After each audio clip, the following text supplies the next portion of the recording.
Welcome, everybody, to Survive and Advance on the Grueling Truth Sports Network. Survive and Advance is brought to you by the Sheridan Report, so make sure you check out Bobby Sheridan on the Sheridan Report. And, of course, he will be on in about a half hour to 45 minutes with our NBA beat writer, Cole Hanna, to talk about the NBA a little bit. I'm your co-host for Survive and Advance, Mike Goodpaster. Right now, I'd like to welcome in my co-host, a member of the Indiana Basketball Hall of Fame, a member of the 1981 national champion Indiana Hoosiers. Help me welcome to the show, Steve Risley. How you doing, Steve? Very wet. In Los Angeles, it is raining cats and dogs. They just actually postponed the LA Open, which means we're not going to get to see Phil or Tiger play today. They just shut it down. It is pouring out here. You know, sadly, it happens about 8 days a year in Los Angeles, and right in the middle of the golf tournament now. So the course is closed, and the tournament's off as we speak right now. Other than that, living life large in Los Angeles. That's a good thing, because now we don't have to listen to your inane golf comments. But right now, we're going to welcome. I'm just kidding, Steve. You know I love golf. No, hey Mike. Before, did you look at Bobby's on this day things today? Yeah, because it's all NASCAR. I know we've got to get. It's all NASCAR, which I can't wait for that to happen. I know. So we're going to cut on this day from this segment today, so I don't have to talk about NASCAR. But our guest today, very good. from Maxx Branding and Management, Maxx Lepselter. Did I say that right, Max, or did I screw it up? No, I think you got it, Lepselter. I appreciate you guys for having me on. How's everybody doing? Oh, we're doing great. So let's just start off from the beginning. Maxx Branding and Management, exactly what do you guys do there? So what we are, kind of to go even back a little further, I grew up in this industry. My father was a NFL agent for quite some time, and then he shifted his company into a broadcasting agency. Represents many of today's top talent, guys like Nate Burleson, Chris Canty, Bart Scott, the Barber Brothers, and many more. So I've been around this industry a long time, my whole life, always had a passion for it. And coming out of college about 5-6 years ago, didn't really know which direction I wanted to go, which side of the business I wanted to be on. But after kind of seeing the way the NFL on-the-field representation business is kind of the way it's conducted to an extent and kind of the ins and the outs of it, I thought that the on-the-field side would be a great place to kind of start and see what sort of opportunities there were. So with that said, my business and what we do, we rep mostly NFL players, but we are a business management as well as a marketing agency. So the only thing we really don't do for our clients is their NFL contracts. We have very good relationships with a multitude of different NFL agents. And for us, we handle just about every other aspect. That includes the marketing, endorsements, partnership, sponsorship, media, PR endeavors, charitable endeavors, digital assets, content creation, business management, strategic alliances. Like I said, every service, I would say, beyond the NFL contract is kind of in our wheelhouse. And up to this point, we represent about 15 to 20 NFL athletes exclusively for their off-the-field endeavors. And have worked with, I would say, about 300 different brands and businesses over the last 3 to 5 years regarding different opportunities, projects, activations, and everything from that standpoint. All right. Now, when you got into this, did you have an athletic background yourself? Yeah, I played sports in high school. For me, again, always, always big on the business side, but I played basketball, soccer, hockey, a little bit of football in my day. So kind of a culmination, but I'll be honest, I actually didn't finish high school football, oddly enough. It just some reason. I actually came from a high school in New Jersey where actually Greg Olson was, and his father was our head coach, and he was a tough one. He was definitely a tough one, but I tried really getting my career off the ground very early. All right. Now, do you deal just with NFL players or also NBA players? NFL has really been the bread and butter. It's just kind of, for some reason, it's grown so organically, just from previous relationships, current relationships. NBA is a side we're starting to get into. We do work with a few guys in the NBA right now on a non-exclusive basis. It's something that, like I said, we're trying to grow. Baseball is another sport I think we would like to get into just because there's such a massive void for marketing and media when it comes to MLB players. And another thing we do is somewhat, I would say, influencer representation. So working with guys on the music side, such as Fatboy, SSE. We do some work with Fetty Wap, but for the, I would say for the full scope, it's really been the NFL, but it's something that we'd like to try and diversify more. All right. So do you go ahead, Steve? No, I just said, do you partner up with the actual agents who do the contracts? I mean, do you try and partner up with those guys and work alongside them to form a partnership with them, or is it just kind of like you go after a separate market than what the agents will do? And why don't the agents just do the same thing that you're doing, like let's say like a Lee Steinberg or something like that? You know, because they should have the in-house staff that does the same thing that what you're doing. And if you're not offering the contract negotiations, what separates you from them? Absolutely. That's a great point. Great question. I would say twofold. For some of the agents, we do work, I would say, in partnership and collaboration. Just from relationships, I think it's something that these agents kind of trust us. And for some agents and other athletes we represent, we have nothing to do with their agents. We stay out of their way. They stay out of ours. And to answer why guys separate it and why I think it's something that is going to continue to grow is these NFL agents who are extremely advanced at what they do and substantially good at maximizing on-the-field earnings, they may have some reps in-house, whether it's a PR coordinator or a marketing coordinator, but most of these companies don't have somebody like myself who legitimately specializes in business management and has the relationships I have when it comes to off-the-field opportunities. And like I said, that's from a standpoint of with the NFL, we work very tight with them and their marketing team. So we get a lot of the in-house opportunities through the league. That includes also the NFL corporate partnerships with Pepsi, Verizon, Fuel Up Play 60, Tostitos, Gillette. Many of those relationships we've really been able to, I would say, cultivate into extremely unique opportunities for our clients. And on the media PR side, I don't specialize in media PR, but through my father's company at Max Sports Entertainment, we've also been able to create a lot of different relationships on that side of the business.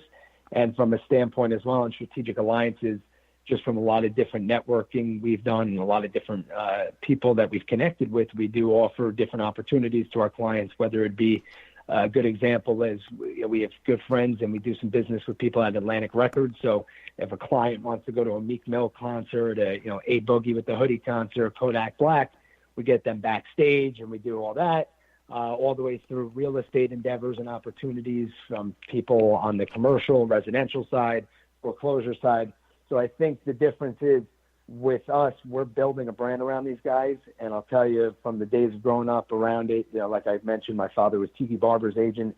So when he was doing activations with Cadillac, McDonald's, Champ Sports back in the early 2000s, this game has really evolved. It's very different. And with the rise of affiliate and influencer marketing, these athletes need to create a platform. The days of being a professional athlete and just making endorsement money and marketing money, not the way it is anymore, when brands can go and with all these different tech platforms and brands can go online and find, this influencer has the desired demographic, following, and engagement. So for social activations, these guys are competing versus your everyday people just based around what they're selling, who the following is. So guys need to create a platform, and that's what we do for them. All right, now I'm sure go ahead, Steve. Well, no, I'm just kind of just follow up on this because you talk about. Let's just take for example like a Meek Mill. What is the benefit of Meek Mill having one of your clients at his concert backstage? These guys. Let me finish. These guys, because they go backstage. They don't want to be bothered by anybody. Because I've been backstage. I've had VIP backstage. Yeah, no. My point is, they're like they don't want to be near you. So, what is the benefit for an athlete doing something like that? There's no benefit. Yeah, TMZ for the athlete. You get on TMZ. No.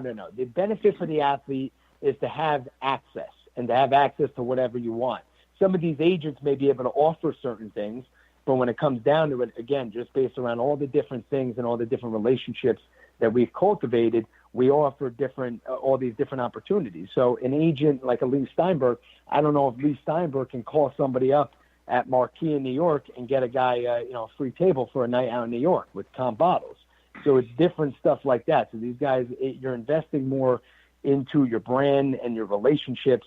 And the other thing is with these agents, they might be able to go create opportunities. So with Lee Steinberg representing Patrick Mahomes, is he going to get monster marketing opportunities? Absolutely. but are some of the other Steinberg clients or anybody else, any other agent, are there mid-level, their B to A- level players going to get those certain looks? Are they going to invest substantial amount of time into building a brand? Are they going to introduce them to the right people that will help them both in the short term during their playing careers and beyond that? I don't know, because when they're making the 3% of the on-the-field contract, these agents don't want to be bothered with a lot of these different things that come with the off-the-field game. Yeah. So for these guys, they what's invest the in difference? us. Yeah. What's the difference of, like, let me just say IMG and your business? Where's the separation from, like, what you do and what IMG does?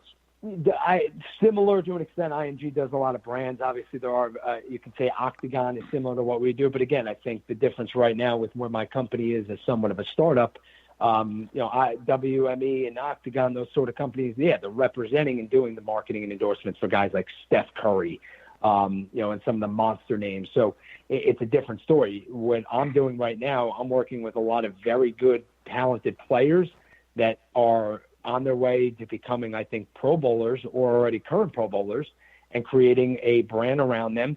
Because if they're not the quarterback, and they're not the Brady, the Rodgers, the Mahomes, the Breeze at this point, or they're not, if it's a guy like we'll say a Denzel Perryman, who is a phenomenal football player, second-round pick out of Miami, one of the face of the Chargers defense. He's a guy that's, up and coming, growing immensely. But he's not Luke Kuechly right now. He doesn't, he's not Von Miller. He doesn't have a national recognition standpoint. So does his agency have the relationships as well as the time to grow that individual's brand and create different opportunities, as well as on the management side? Is he the agents, hopefully most of them do have great relationships with their clients, but are they going to be able to focus on a lot of the different things when it comes to day-to-day management, as well as long-term opportunities for the player and their family? Yeah, and excuse me, I assume that there is a lot of competition for these athletes when they come out. How do you go about courting the talent? How do you find it? And with the Kareem Hunts and the Tyreek Hill situations, Josh Mixon, how deep do you dive into these guys' backgrounds before you make a run at them? It's a great question, Steve. One last point on that other side. Even look at it like this. Saquon Barkley, he's represented by Rock Nation on the field, CAA off the field. I think it's just a mindset now in where we are in 2019. The athletes want to separate it, and they're better off doing so. And for basic needs, yes, they have the coordinators in-house. But when it comes to providing all the services I mentioned above, it's a different story. And to answer the other question, I would say we're definitely going deep into the backgrounds, how we're scouting out talent, obviously, like most people do, trying to figure out what guys not only are going to become top-end football players on the field, because the reality is if they're not going to produce on the field, there's not much we're going to be able to do off the field. But it's also guys who do we think we can create a brand around, who's personable, charismatic, who can brands relate to, who's going to be able to go on NFL Network or CBS Sports and talk to some of the analysts about the game, who's going to be able to wear certain brands apparel. It's a combination of whatever the guy, who that person is on and off the field. And the reality is, like anything else, just like whoever represents those individuals you named above, you absolutely have to be able to kind of handle, I would say, crisis management. You have to be able to create a positive brand around guys, even if they've come from a negative background or had negative PR in the past. You have to be able to spin that. And that's another thing why we are able to do what we can do. And most of these agencies that are not the monster 3-letter agencies don't have the capacity to do so or the relationships. All right. Now, do you have a staff or group of people that watches film on these players to make a suggestion on, like Denzel Perryman was a second round pick. Is there somebody in your group? Do you have like any kind of scouting system or anything to check out these players playing wise to make a judgment? It's something that we're growing into actually as we speak. As mentioned, when I first kind of started the company and got it off the ground, I was fortunate enough to have a lot of the veterans that I was already working with, as well as other agents who have continued to supply me with talent. Now, from that standpoint, it's also been, I would say, I don't want to say an uphill battle, but it's definitely been strategic in terms of guys that are put in front of me. Do we think that this guy is worth pursuing, building around? Do we think this guy is somebody we definitely want to represent? Even though we'll say it's a hot lead and it's an agent's client that was put right in front of us, absolutely, we do our scouting. And then going into next season, when we really start doing that, we're just starting to connect the dots and kind of do our homework on different guys. And like you hit the nail on the head. Even though we aren't NFL agents, we have to put a lot of time into these guys. So I got to believe that these athletes are going to create and be in the NFL for a long-term duration. Here's a question. It's maybe a tough one and maybe one you don't want to really touch on. How does an operation like yours handle the Kareem Hunt situation? Say that one more time. What mode? Pardon? I apologize. Can you repeat that one more time? How do you handle the Kareem Hunt situation? Because obviously he's a client. Say a Kareem Hunt. Let's use him as a generic term. Creates the kind of the monster mess he's kind of put himself into. How do you guys go about absolving and resolving or minimizing the damage done in that kind of situation? I'll be very honest. That's a tough question for me to truly answer. Yeah, I thought it would be. Yeah. I'm the type of person, if I haven't dealt with it, I don't want to sit here and kind of just spit out knowledge I'm not too sure of. I've never had to be in that situation. If I was, I think I would have a much different answer. And I think it's something that, again, just based on like anything else, based on the relationships you procure and the people around you, coming up with different ways of, like you just said, mitigating the damage, whether it's from a press standpoint, whether it's whatever that's with the talent, like similar to what Kareem did, took accountability, sat down with a national reporter from that standpoint. So it's coming up with different ways that you gotta kind of, like you said, minimize the damage. But that's very tough for me to answer, not ever really experiencing that. Yeah, but there's NFL that's sadly to say it's a more common thing than we'd like to see in the NFL with those situations occurring. Absolutely. And you're eventually going to run into one of those. So with probably one of your clients eventually, I would guess the odds are going to get to you eventually. So are you are you like an image consultant then? Is your service more like an image consultant or concierge service as opposed to an actual negotiating agent? No, like an IMG. I wouldn't say that. No, okay. I wouldn't say that. It's more of a negotiating agency. I would say it's a combination of that. You're an Entourage fan by any chance? The show? Pardon? The show Entourage. You a fan? Ever hear of it? Yeah. Oh, yeah. Oh, God, yeah. Yeah, we love it. Yeah. There's not a TV show Steve has never seen, Max. So think about we love Entourage. So think of E. Think of Eric and his role as a manager. Uh-huh. So you have Ari Gold, the agent, who handles puts out fires. The contract. Yeah. It puts out fires. And I would say the enhanced service on that standpoint is, for most of our guys exclusively, we're handling all their contracts when it comes to their off the field business. So if it's if their apparel brand is with Nike, we handle those negotiations. If they're going to get the national New Era deal that activates one player per team every year, that's the deal we're negotiating.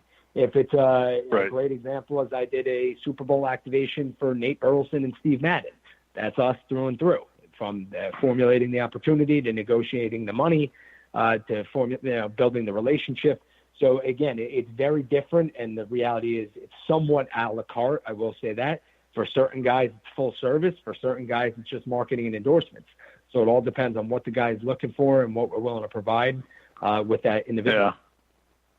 So I always took E on that show, and we've seen every Entourage show. My son and I, we live and die with that. We love it. One of the best shows of all time.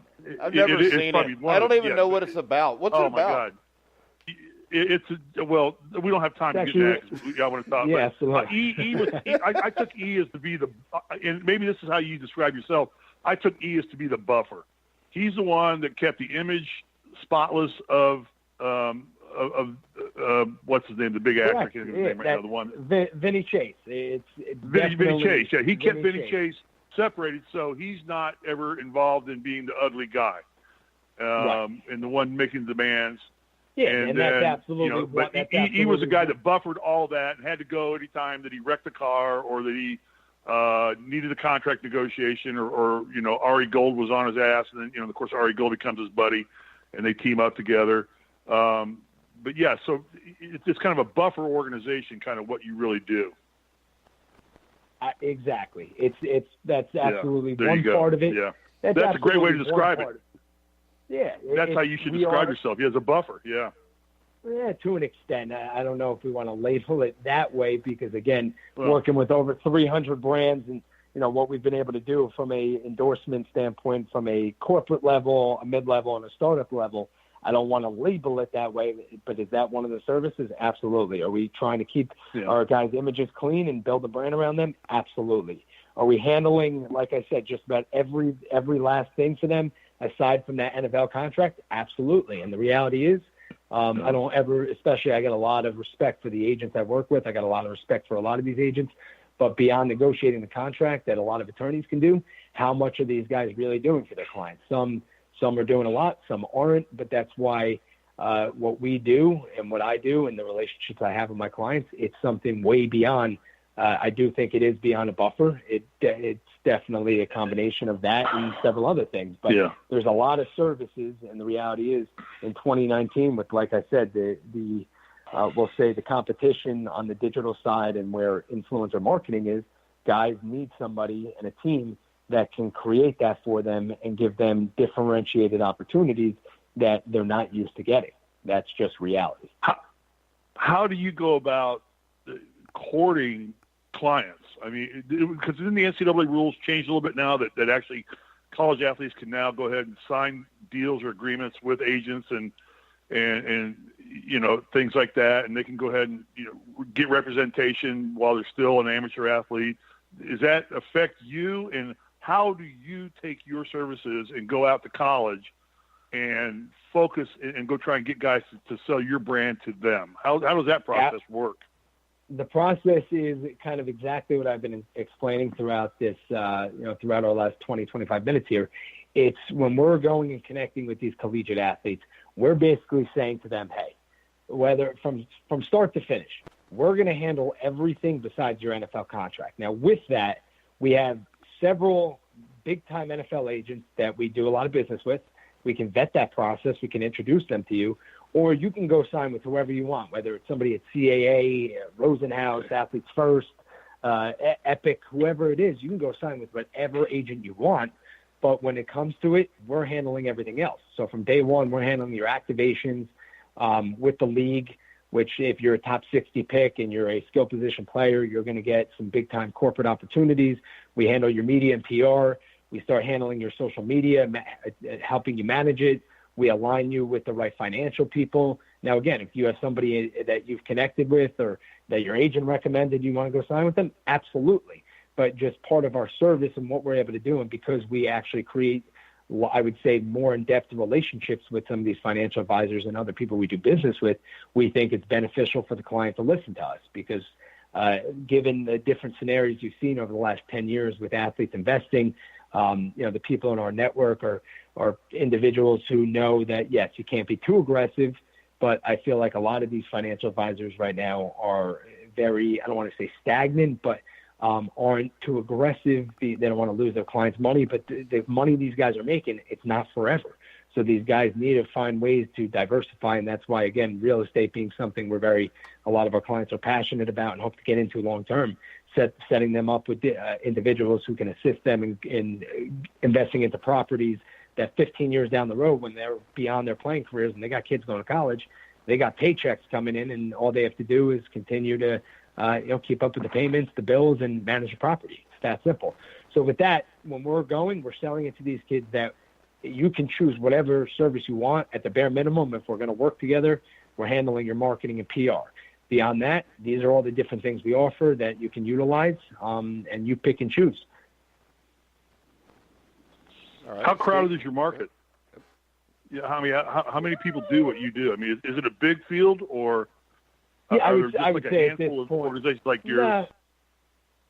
I would say definitely it's grown immensely over the last few years. I think a lot of people are starting to see that, and even I mean, I can't speak on other people's businesses, but there's several marketing coordinators from bigger agencies that have gone on their own and decided to do it on their own because they see the different opportunities. They see what they're able to do.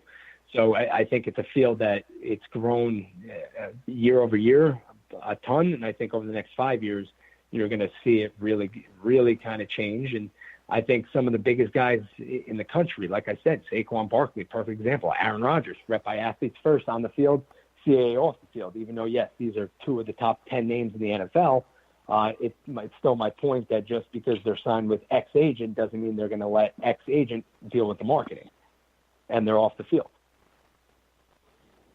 Fair. Okay. Mike? All right. We're at about a half hour, which is where we told him or how long we'd said we'd keep him, and we don't want to keep him longer than that. Max, it was great to have you on the show as always. Yeah, like if there's anything else, absolutely. If there's anything else you guys want to ask me off record, on record, I'm happy to answer because I know we were going through a lot there. Steve, you seem like you still had a few more questions. I'd like to have you back. I'd like to have you back. I literally got 2 more pages of questions. I'd like to have you back and do it again because this is fascinating because I think it is an area that's going to continue to grow as these athletes continue to diversify. So, I think we run out of time today, but definitely, please, can we get you back on and do another segment on this? Because I think it's my pleasure. It's very fascinating to see how it happens. How do people get a hold of you? Let's say if we had a young athlete on our show and they were saying we're looking for something like that, how do people get a hold of you and find you? Multitude of ways. Obviously, LinkedIn I'm on. Email is Max with 2 X's at Max with 2 X's again, mgmt.co. Our website is maxmgmt.co as well. And our social, our Instagram is Max Branding. And I think the big thing for us too is we let our work speak for itself. And I think that's something that's great. And you guys can definitely check out our Instagram page. A lot of what we do, a lot of the different things we get into, and we offer, obviously, that we're able to advertise. We show on our Instagram because instead of talking the talk, we let the opportunity speak for itself. All right. I will be following you in about 30 seconds. So that's not a good thing. Risley's a I'll Facebook stalker too, so make sure you don't get anywhere near accepted a friend on. No, I think it's an interesting thing, and I think it's fascinating to hear what you do. And the services you provide. And I think it's very necessary because a lot of these guys, they get overwhelmed with financial situations and money and opportunity, and they aren't really equipped. We've talked before with other guests we've had on about how colleges should just offer a course or a curriculum to universities, to students, about how to be a professional athlete. I mean, if you got guys like a Saquon Barkley or somebody like that who's going to be that good, that they should have a curriculum designed for them which helps them work better with guys like you and the services you provide. It gives them kind of an education on that. And that's becoming a necessary tool with the amount of money that's being thrown around in college and professional sports now. I mean, it really needs to be happening. You know what? It would help even more. One more example. Go ahead. No, I apologize. I'll give you one quick example on another reason why, from a educational standpoint and just from a differentiating standpoint, company called Thuzio. I used to work for them. Tiki Barber actually. I know Thuzio. I've been to a couple of their programs. Yeah, I've been to a couple of their programs out here in Los Angeles. Exactly. Yeah. Great. How are they doing? Example. How are they? They seem to have fallen off a little bit. I'm still trying to figure it out. I'm still very tight with a lot of people over there. I try not to ask too many questions. But my point with that is, obviously, my father and I have had several guys, like a Lawrence Taylor, who he represents, Lance Briggs, some of the bigger names, obviously as guests there. But for a lot of my mid-level guys that are very interested in, whether it's whatever industry they're interested in, I bring them to an opportunity like that, and they're connecting with individuals that are obviously, as you know, high up at Cushman and Wakefield, Morgan Stanley, like every industry you can imagine. So it's just another example of, with me as a managerial standpoint, I'm giving them opportunity. Is an agent really going to take their time with the amount of different guys they rep and the amount of, what they make on the percentage and not having to do much else? Are they going to take the time to introduce their clients to individuals like that? I don't know. I don't think so. So again, it's a very different dynamic. And Mike, Thuzio is an organization that brings basically high-end celebrities and athletes to kind of intimate dinner situations. Am I correct? Max and saying this, and you sit down and you have dinner with them, and they talk intimately with you one-on-one. Curated networking. Really good. Exactly. Yeah, it's networking. It's a networking. It's a networking organization, right? Golf outing. John Sally. I went to one in L.A. with John Sally, and John Sally was the guest speaker who played with Isaiah Thomas, and then I played with Isaiah Thomas at Indiana University. And when I mentioned Isaiah's name, he walked away from me. I don't think Sally liked Isaiah Thomas. I get it. You but sure just wanted your general personality, Steve, and not when you said Isaiah It might have Thomas? been me. It could have been me. He walked away, no matter whose name I said. If I'd have said your name, Mike Goodpaster, he'd have walked away from me. It might have been. But, yeah, I've been to several Ronnie, a lot of guys, I've been to several Thuzio events, and they're actually very fun to attend. It's kind of like a guys club. There's usually cigars and brandy floating around. Yeah, and it's a very from a lot of intimate other things. type of thing, and it's kind of more of an open forum, whereas guys will speak more freely than they will that if they think, because it's really a closed shop. And yeah, man, and it's what's cool is that you're not asking the same questions you would get on any other interview. Like you're asking like, enticing, like for Lawrence, what was going on behind the scenes, like with Bill Bella, just really unique content. So again, my thing is obviously even for current athletes, whether not fanboying over guys, but being in the same room as some of these high-end, we'll say high-end individuals, and in different industries, it's a great opportunity. So you may have said this, but Thuzio is one of your clients. No, Thuzio, I work with. I used to work for them when I first got my career going when they first started, all right. And also. It's something, obviously, given that the relationship full circle, and we have other, we've had clients, obviously, kind of be, like I said, the Lawrence Taylors and the bigger guys be some of the, some of the talent, but also have brought a lot of talent to the opportunity, just so that they can connect. They can connect with different people. So it's a great opportunity, and like I said, that's another thing that I offer that I don't think agents are going to handle. I'm on their mailing list, so I get every time in the L.A., in the California area, there's a show going on or an opportunity. Yeah, in San Fran, I get that. In San Fran, San Francisco and L.A. are two big markets for me. I really do a lot in Chicago, too, and things like that. And then they have top-level athletes on. And I'll tell you, the times I've gone to their events, it is really fun because you do get that intimate conversation with them. And the athletes have been great about spending one-on-one time and shaking your hand, talking to you, and answering a question. And the athletes are really great about going around and doing that. So Thuzio's a neat project. I hope it survives. But like I said, I've seen less and less emails from them lately. I know they've lost some sponsors. I was with them in Atlanta. Yeah. I was with them in the Super Bowl, at the Super Bowl in Atlanta. And I didn't want to ask, but I'm right there with you. I definitely noticed some different lingering stuff that I was a little, thoughtful about. But anyway, like I said, my point to that, as you can see, is just different. Again, all these different things. And again, one last thing on the, like you said, on a Meek Mill concert. Like, do a lot of the bigger agents have access to that? But you got to remember, a lot of the bigger agents. I'll give you again off the record. We're off the record, right? Right now? No, we're on the air. Yeah. Right Well, we're on the air. We're on the air. So, I mean, off the record. I mean, we don't hold anybody accountable for anything. Nobody listens. We don't hold ourselves accountable for. It's Steve's wife and my wife that listen. It just is good for her. Off the record. All I'll say is off the record.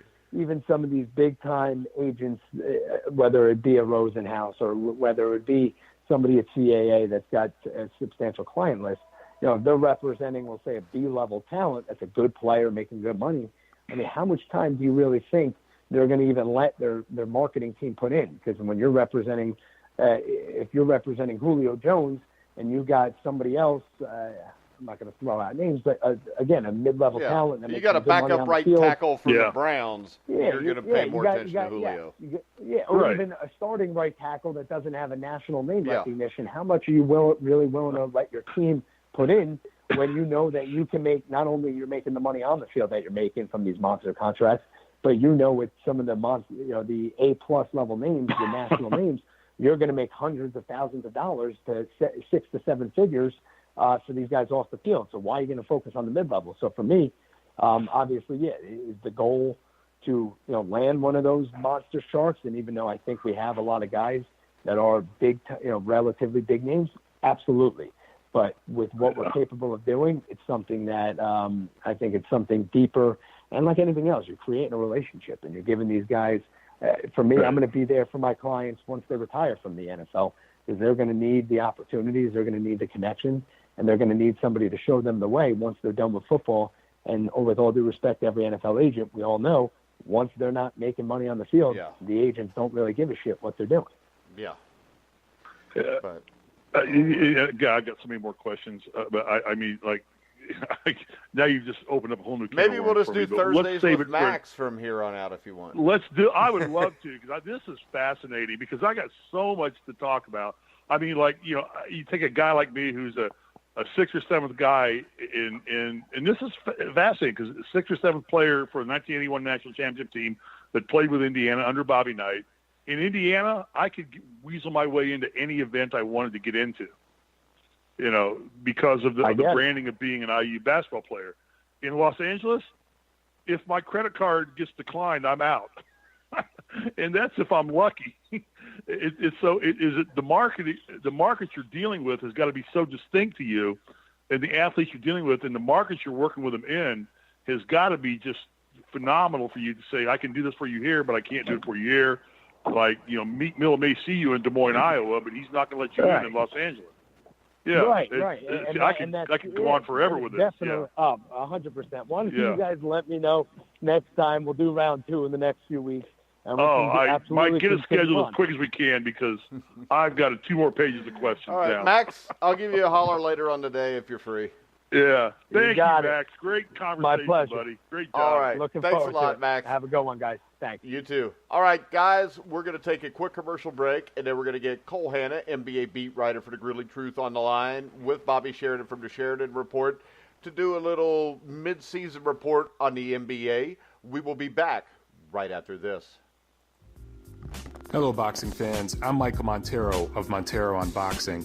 You may have read my work in Boxing Monthly Magazine, Ring Magazine, or their associated websites, maybe Undisputed Champion Network, maybe you've heard my segments on NBC Sports Radio, or any of the other platforms where I do work regularly. I wanted to invite you to check out my podcast, The Neutral Corner.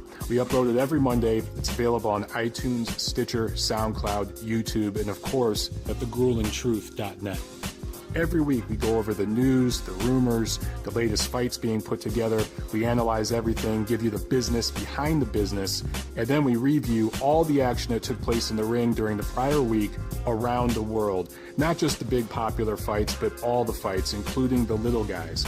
And then, of course, we preview the action coming up this week. Again, Michael Montero, The Neutral Corner, iTunes, Stitcher, SoundCloud, YouTube, and thegruelingtruth.net. All right, guys, we're back on Survive in Advance. We want to thank Max again. Make sure you check out Max Branding and Entertainment. Was that good? Was that good, Mike? Did you enjoy that? Yeah, Max is a great guy. We'll have Max on again. Great guy. Yeah. What a great guy. Yeah. Have I ever brought somebody on here that I knew and they weren't just an outstanding individual, Steve? Me? Well, I mean, outside of you. Okay, Sorry, the person you were trying to reach has a voicemail box that has not been set up yet. Please try your call again later. Goodbye. Bobby didn't answer. Bobby's big time in us. Bobby's still asleep. It's cloudy and dark out here. He's still in bed asleep. Bobby, are you kidding me? I was talking to him at 3 o'clock this morning. But yeah. All right. Well, we'll go to Cole then. So did you get to see the fight or the controversy in the Golden State Portland game last night where Steve Kerr got ejected? I did not. I was watching the finals of Celebrity Big Brother. Jeez. I'm sorry. Really? I have to diversify. All right. Well, I'm going to bring in somebody right now that'll know what I'm talking about. The Gruely Truth's NBA beat reporter, Cole Hanna. How you doing, Cole? Doing pretty good, guys. Thanks for having me on. All right. Now I'm going to bring us up because Steve doesn't even know what happened last night in the NBA game between Portland and Golden State. I'm sure you saw it. Steve Kerr gets ejected from the game when Draymond Green, I think, just barely runs into somebody. What's your take on that, Cole? Yeah. Well, Kerr was definitely furious. I mean, he had a bit of a meltdown there. I like that from Kerr, though. I like the fight that it shows. It's about fighting for your team. It's as much of, just showing your team that you're fighting for them as it is, for anything else. Obviously, Golden State was down at the time, and he was trying to, I think, get his team some fight there, to get them, will them back in the game, essentially. I don't have a problem with it.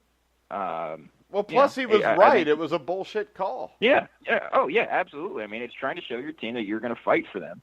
I don't think he wants his players out there getting texts. So I think he's trying to, obviously you probably didn't have the desired want, they didn't come back in the game. But, he doesn't want the players getting texts, but he wants to make a point to the ref. So, he's the best guy to do that. Yeah, and they can win the game without I'm watching it right now. Yeah. Isn't that a weak-ass call? Golden State is good. That's a damn good basketball team. Yeah. You know they lost last night, right? No, I haven't seen the flagrant foul yet. I'm watching it right now, so go ahead. Well, they got blown out. But where is the flagrant foul? It's the one where Draymond Green kind of bumps the guy extra hard, I guess. Well, I like what Cole, without seeing it, and I'm watching it on video right now, because I was watching Celebrity Big Brother, the final episode last night, so I did find out. I thought you meant while we were doing this show. No, I know I watched it last night. Oh, here it is. Oh, they threw him out for that? They threw him out for yelling. Yeah. Well, they didn't throw out Draymond Green. They just called it like a flagrant. They got like 10 foul shots in the ball 4 times consecutively because it was so mean.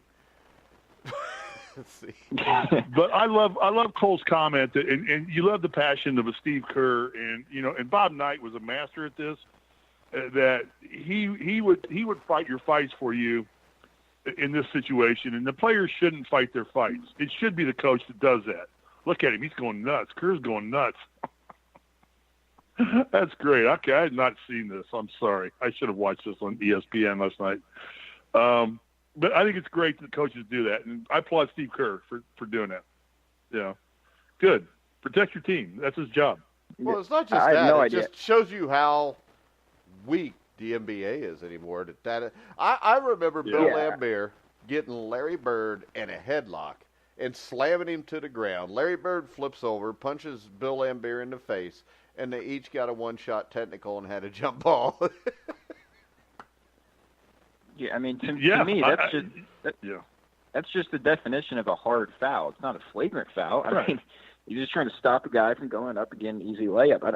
I don't know how that classifies as a flagrant foul. I don't understand that one.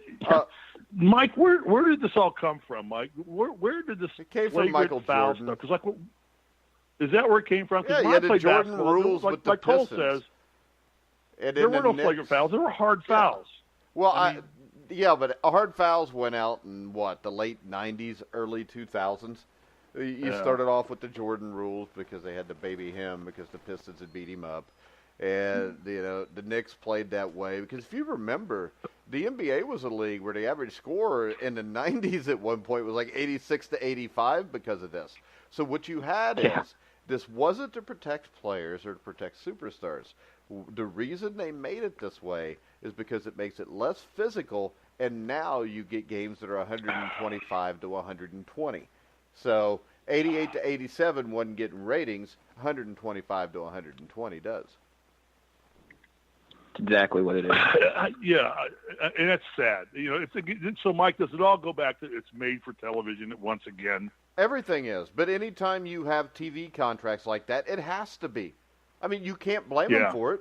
I mean, because maybe that $1 billion contract is $3 billion if you have the offense, and it just sucks. But this is the other thing. Mike, we've all seen the iconic picture of Bird and Irving choking each other. That's an iconic picture that I that was a preseason game, by the way, too. It doesn't matter. But what yeah, would it does, happen to because those guys that was today a preseason if they game did and they cared that much. I know, and they're fighting that hard in a preseason game. They're doing that in a so what would be the punishment today, Cole or like either one of you, if that picture occurred last night in the NBA? Who would be the players doing it? Well, say it was Paul George and LeBron James. Well, if it's LeBron James, it probably won't be as bad as if it was guys that weren't. Okay, if it's choice. LeBron James and James Harden, they'll suspend him for a couple games. If it is, a couple nondescript guys, they might ban him for history. Can you look up what was the outcome? Did either one of the players get kicked out of the game for that occurrence at that point in time when that photo was taken? Oh, Dr. J and Larry Bird? Yeah, Larry and Julius. Yeah, when they did it, they tossed them both. Thrown out? Tossed them both because they both threw punches and they grabbed each other by the neck. Yeah. I mean, isn't that what made the game? I mean, didn't you love that from both sides? Yeah, I mean, 1984, the finals were changed in Game 4, where Kevin McHale takes down Kurt Rambis. I think in the same game, Bird and Jabbar got in a fight. And the only thing that was called there were technical fouls because it's the NBA Finals and you don't want to decide it. Now, you talk about Draymond Green, and he has a history of this, but the NBA also had a history of tossing Draymond Green from the NBA Finals so LeBron James could beat Golden State that one time he beat them. That completely changed that entire NBA Finals. And I still think to this day it was done because it was Draymond Green, so it was easy to justify. But number two, it helped the Cavaliers and LeBron out a little bit, Cole. Yeah, I mean, there's definitely a little bit of that involved.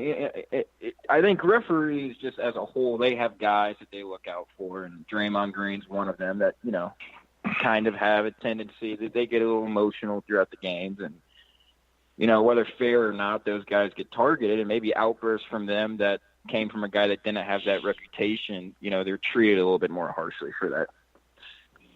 Yeah, that's sad. But here you go. James Harden extends his 30-point scoring streak in a loss to the Timberwolves last night.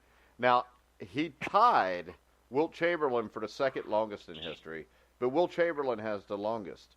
What is Wilt Chamberlain's streak for the longest straight games at 30 points, Cole? I could not tell you.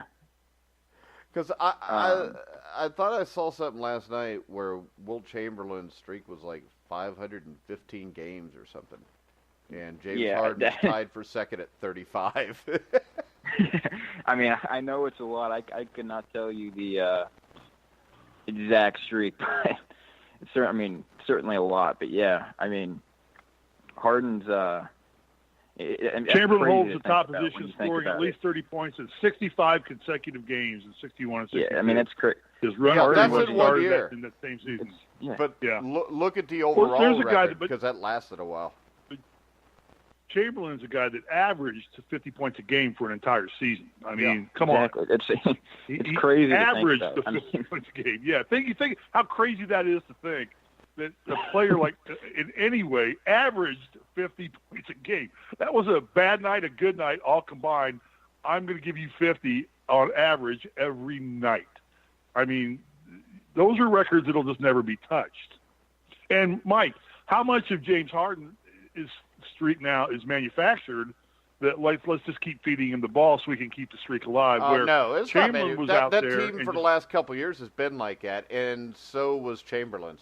I mean, Chamberlain, you look at him in the early 60s, he wasn't playing on juggernauts. They were feeding him the ball. There's a reason why he scored 100 points in a game.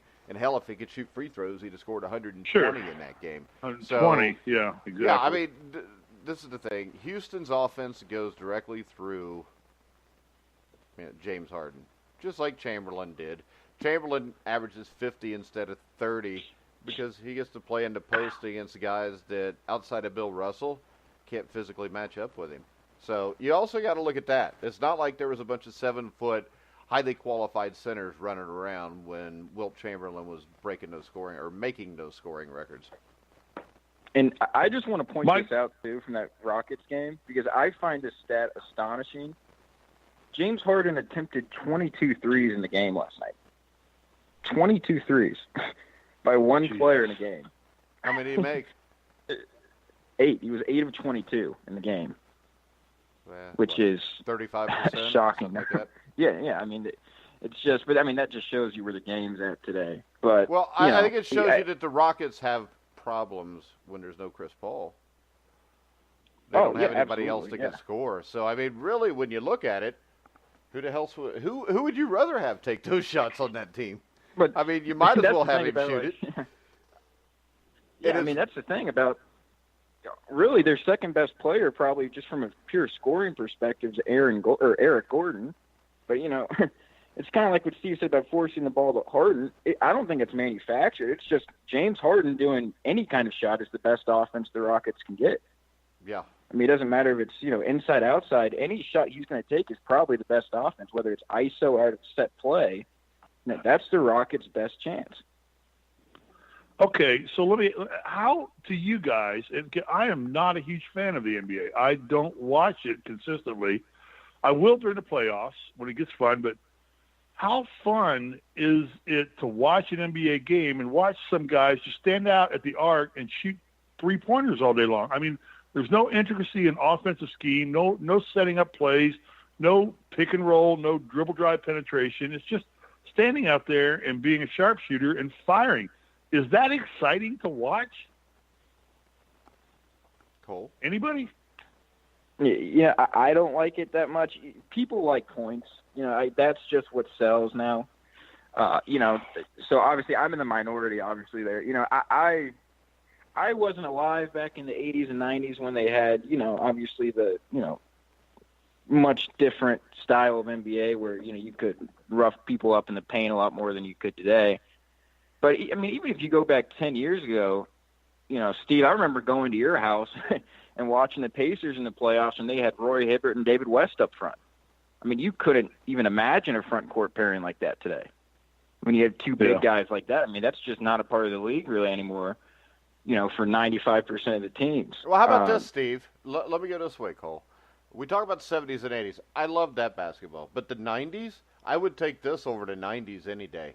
The 90s was basically just teams mugging each other, where the 70s and 80s, it was basically you had a rule that nobody was dunking on you. You don't give somebody an easy shot, you rough them up. But it turns into the 90s, especially with Pat Riley's Knicks, where it's a game where basically both teams are just grinding on each other. And that was boring and also. Chuck Daly's Pistons. Yeah, no, Chuck Daly's Pistons are not the same thing. I mean, you had maybe the greatest point guard in NBA history on that team. You had Isaiah Thomas and Joe Dumars. Right. Now, you had guys, and see, this is the thing. When you look at the Knicks, that Knicks team's of the 90s, and the Pistons to me are more of an 80s team. They won their last championship in 90. But when you look at those Knicks teams, you had Charles Oakley. The guards were guys like John Starks, who was just a streaky shooter, but he was physical.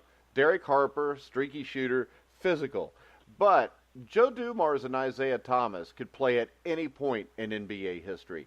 When you look at the Celtics, Dennis Johnson, Danny Ainge. You look at the Lakers, Magic Johnson, Byron Scott, or Michael Cooper. They had skilled guards. I think in the 90s, I don't think you had as many skilled guards. I mean, if you look at it, you had John Stockton and Jeff Hornacek for the Jazz. There's not too many other backcourts like that. I mean, probably the next best team outside of the Bulls at that point, which they had Jordan, but who was their other guard? I mean, they technically were not great teams. Was it Ronnie? Did Ronnie Lester play with that team? Was he part of that? Was Ronnie Lester there? No, George. Ron Harper was there. Was Kerr playing there? Was it Harper? Ron Harper played there for 3 of those titles. Mike, did you know that did you know that Cole's mom dated Ron Harper in college? I knew that was coming up. Why, Cole? That's not accurate. I hope it's not accurate. I started this urban legend accurate. About 20 years ago. Well, let's do this, Steve. With Cole's mom. Steve, let's see what Steve knows. Steve, where did Ron Harper play college basketball? Miami of Ohio. Okay. Miami of Ohio. His last college basketball game, who did he lose in the NCAA tournament to?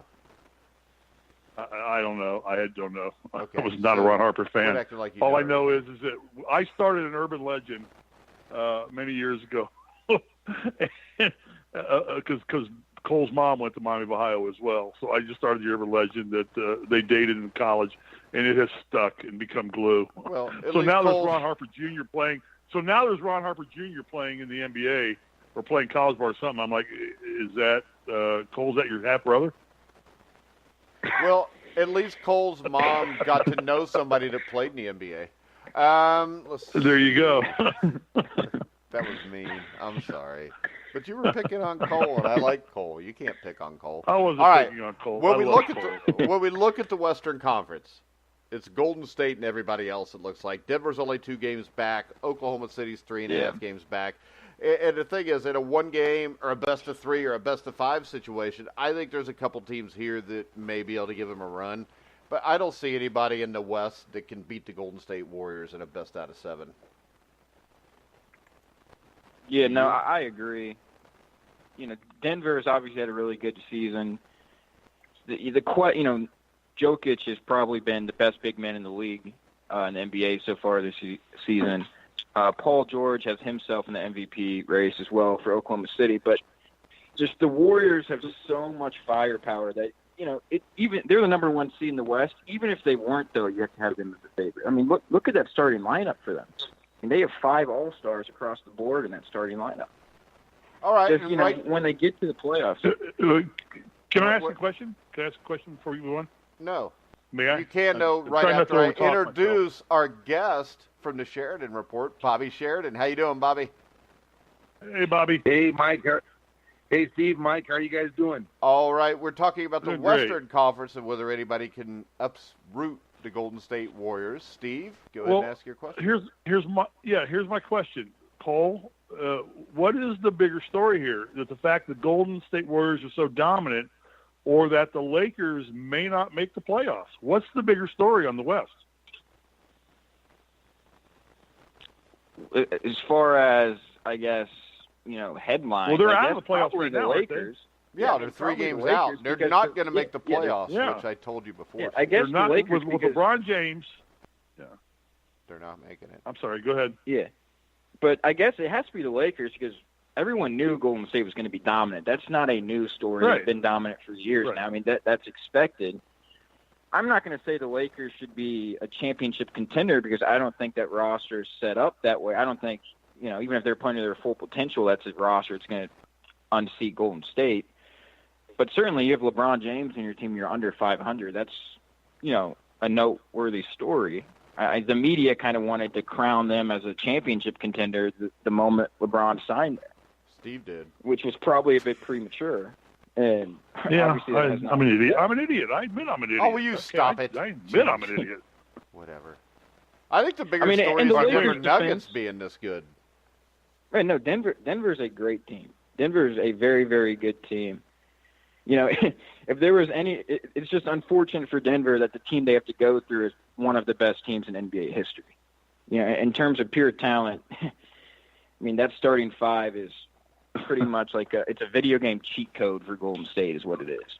So you have, let me ask a question. You have, on the West, you have the top 8 make the playoffs, right? Am I right or wrong? Yeah. Yeah. So you've got the Clippers hanging on at number 8. Yeah. And you've got the Lakers out. And this is the second biggest television market in the United States. How pissed off is the NBA? I mean, they're probably pissed off. I mean, they probably want LeBron in the playoffs. I mean, it doesn't matter if LeBron's the 8 seed or the 1 seed. LeBron in the playoffs is going to sell, probably more than the Clippers, who I bet most people probably can't name a lot of Clippers players. I mean, Tobias Harris is their best player, probably. Yeah, and he was just traded away.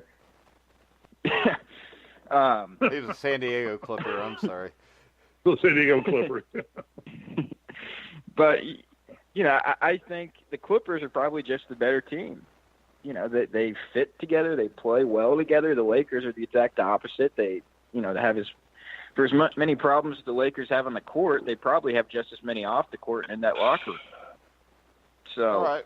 I'm sure the NBA's mad, but what are you going to do? Let's get Bobby into this. Yeah, Bobby, weigh it on the Lakers, and then weigh on this. Can anybody in the West stop Golden State from going to the finals? To answer the last question, no. Golden State's going to the finals. and this will be probably the last run before someone can get them. The last year, it's all year long. It's been fascinating though that who's going to get there to play them, and I was on Denver, and I'm kind of not on them, and I'm settling in on Utah now for about the last 3 weeks or 4 weeks, and they've really yet to put in the big run. The team that sustained that run the whole time is Steve's Oklahoma City Thunder and Portland. So, and then you got Houston with Harden doing his thing, and so it's going to be very interesting to me who plays them. And I still, right now, if you had to have me give me one pick, I think Utah could be that team. We'll see. And as far as the first question, the Lakers are concerned, there's been a lot of things going on between Luke Walton and between LeBron's injury, and then you got injury to Ball. That was a big one because of the defense he provided, not the offense, but the defense he was giving. The Lakers were playing much better with him on the court because of the defense. So there's been a lot of things not go right. Can they find it in the last 25 games or so? Yeah, they can. As you look at the standings, right now, they're only 3 games out of the 8th spot, so they can make that up. Yeah, Steve. Question: in the playoffs, they go 1v8, 2v7, 3v6, 4v5, right? So correct, standing right now, it's Warriors against the Clippers. It's the Nuggets against the Spurs. The Thunder has to play the Jazz. Who wins that one? Well, the Thunder are going to be favored in that series. That's the matchup if it happened right now. Right, if it happened right now, and that Utah's been trying to get that 4 spot, and they're only 2 games out of that, so that they can avoid Oklahoma City, and so they can play a first rounder against probably Houston or Portland. That would be huge, and then go ahead and play Golden State probably in the next round would be their best route. Right now, they would have to play Oklahoma City, and that would be Oklahoma City being favored in that series, having the home court. And you'd have to say most people would say Oklahoma City the way things have gone the last month or so. But I would be on Utah there. Mike, can I ask you a question? Sure. Could be at any of these teams. Do teams right now, if they're looking at what I just said, 1v8, 2v7, 3v6, 4v5, do teams look at their standing and say, you know what, we may want to lose a couple games here and drop so we don't have to play this team in the first round and get a position down so we take on a different opponent, and because we don't want to go against this opponent? I mean, does the NBA or does professional sports go to that level? Or is this balls to the wall, let's go win everything? No, you go win the game. Because this is the thing. It doesn't matter if you're the 8 seed, the 4 seed, the 2 seed. Eventually, you've got to play Golden State to get to the finals. Yeah, but I can tell you this. If you get down to the last few games, you may think about it, but you're not losing a game for a better playoff seed. I mean, I couldn't imagine losing a game on purpose. I mean, the other question is this, and I'll go with Bobby here. Bobby, if the Lakers fall 6-7 games back, do they just sit LeBron, tank the season, get a draft pick, hopefully sign some free agents? Well, no, that won't happen. They're going to push here. When we get out to this All-Star game, Lakers have played 57 games. That means there's 25 left. And when we get back here right at break, they're going to push to try to win 18 of those 25, something like that, and make the playoffs. And but what if they don't? What if those first 6 games they're 1-5? No, they're still no. They're not. They're going to go all out to try to make that happen. And yeah, but I think Sacramento and the Clippers are going to go all out to make that happen too. Well, they definitely are. And Sacramento, that young team. You know what's going to happen is Sacramento and the Clippers are going to each make it. San Antonio is going to not. If you were to tell me right now, they will not make the playoffs. They're in the 7th seed right now. If San Antonio doesn't make it and the Clippers and Kings do both make it, that means the Lakers don't make it. Are still out, correct. So the Lakers have to catch.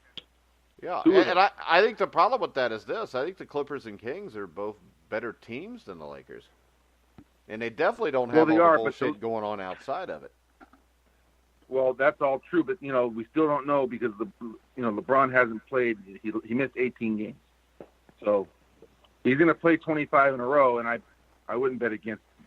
How do we know he's going to play 25 in a row? He's 35 years old and played almost 2 decades in the NBA. I mean, this was the problem I had with the Lakers signing him to that big contract. Is he's getting older, and eventually it's not going to be there anymore.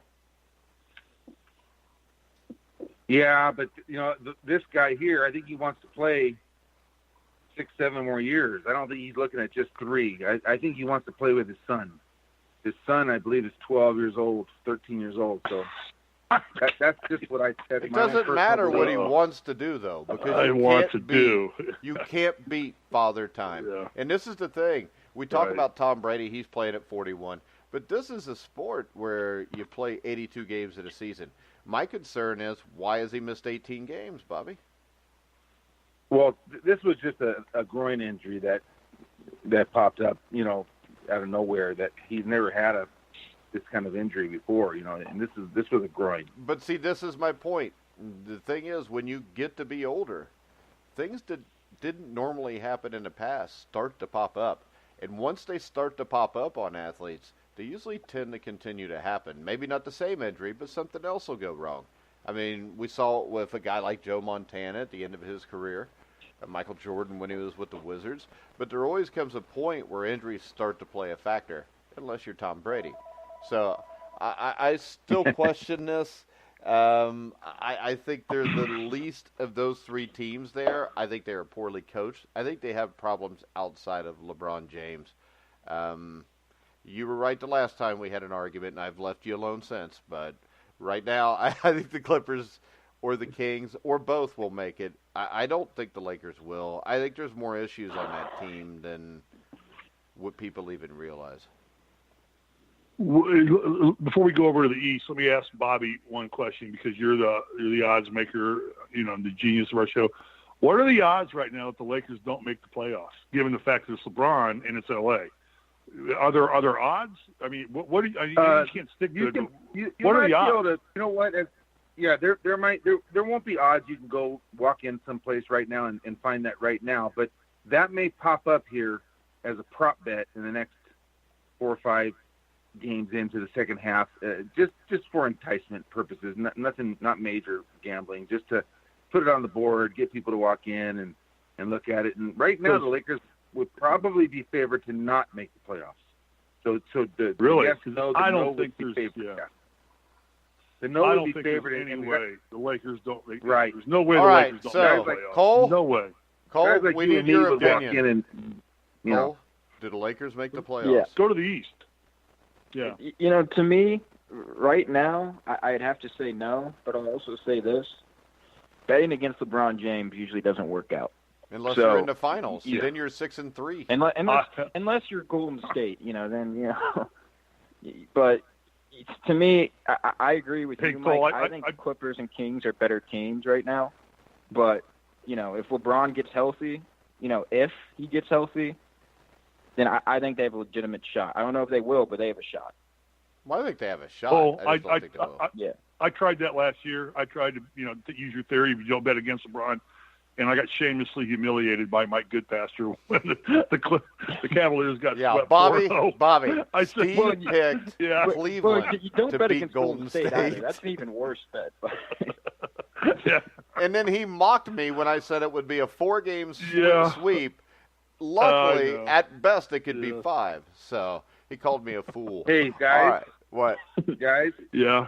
I'm looking at the schedule. When they come out of the break, it'll be Thursday. It'll be a week from today, the February 21st, and the Lakers will host Houston. Host them. That'll be a big game, right? It's a good team, and then they go New Orleans, Memphis, New Orleans. I mean, 3 wins. That easily could be 4-0 right there, guys. And so it doesn't take much to get rolling. There's a lot of bad teams, and schedule is a big part of this, and the ups and downs, and we're going to talk about that with my top play today. What's going on there. But and then they play Milwaukee at home on March 1st. That's 5 games: Houston, New Orleans, Memphis, Milwaukee. Yeah. Wow. And They'll so be we'll know. I- Friday, we'll know. Friday, March 1st, guys, we'll know the answer to this question. I'm just going to say I don't think there's any way that the NBA lets the Lakers stay out of the playoffs with LeBron in LA. And another thing, Mike. Yeah. How about this? The Lakers or the Clippers, when they come out, get to play the Grizzlies and the Mavericks and the Kings, which would be a big game by then. They're not going to get the calls. Oh, really? Okay. Yeah. I don't know. Well, this was also what you said to defend picking Cleveland in the NBA Finals last year. I know. Okay. I know. I'm wrong. All right. So I'm an idiot. Go to the East. Go to the East real quick Guys, before that's you move what on. I'm doing. Trying to go there. We're going to go to the East. Okay. Where Sorry, right I'll now shut the Milwaukee Bucks are the number 1 seed. Number 2 is the Toronto Raptors. 3 are the Pacers. 4 are the Celtics. 5 are the 76ers. When we look at that, number 1, we'll start with this, Bobby. Outside of those 5 teams, is there anybody else that could be relevant or make a relevant charge? I don't see it. The Brooklyn team, I think, is a year or 2 away. So I think it's basically between those 5 teams. Yeah, I think to go all the way, get all the way through, in my opinion, we might be getting down to 3 teams: Milwaukee, Toronto, and Philadelphia. And, Philadelphia is still a work in progress. And Milwaukee and Toronto are just clearly been the dominant 2 teams, consistently playing high-level basketball all year. Philadelphia's had a little bit of a case at times. Indiana did earlier. Boston was the favorite going in. And, but Milwaukee or Toronto, guys. And with Philadelphia, still give them a shot because they're still working in their new mix of players. That's the way I see that. And then the bottom half of that is going to be really fun because Brooklyn, Charlotte, Detroit, Miami, Orlando, those 5 for only 3 spots. And we're betting on one of those 5 tonight. And so like the West, it's kind of top and bottom. It's interesting how this is going to turn out. All right, hey, Cole, I got a question. Cole, what's the deal with the Celtics? Are they just getting outclassed, or are they struggling? They're 37-21. That's not bad. They're not a bad team. Yeah. Listen, they're not a bad team. I think after that run they had last year, their young players just got overrated. I mean, that's just what people wanted to assume those young players were going to take that next step. And a lot of them haven't. Jason Tatum, people thought would be, the next star of the league, and he's a good player right now. I mean, don't get me wrong, he's a very good player. He's 20 though. He's a 20-year-old player. He's, he hasn't become that 20-point per game guy that people thought he was going to be. So they're a good team who, had a good run last year, and their young players got a little bit overrated for that. I still think that team is probably in the same mix with Philadelphia to me, and a team that, they're below Toronto, Milwaukee. They're in that class below them. But if they can figure it out here, they can get up into that class. But, they're just they've got Kyrie Irving. That's really the only legitimate star player on that team. So, and, I think when you look at Toronto. Has Gordon Hayward come back Milwaukee? No, and that's another thing that's just unfortunate. He's not the same player, right? Steve. Yeah, no, he's playing, but he's not the same guy that he was. That's a tough injury to come back from. You would think hopefully he'll get better as he keeps playing, but you have to see. Hopefully he can become that guy again at some point, but he's not been that guy this season. Right. Pacers legit or not? Are they just winging it, or are they legit? I'll say that I think they can beat Philadelphia and Boston in a series. I think to do that, they would have to get home court over both those teams. I don't think they're going to do that, if either of those teams have home court.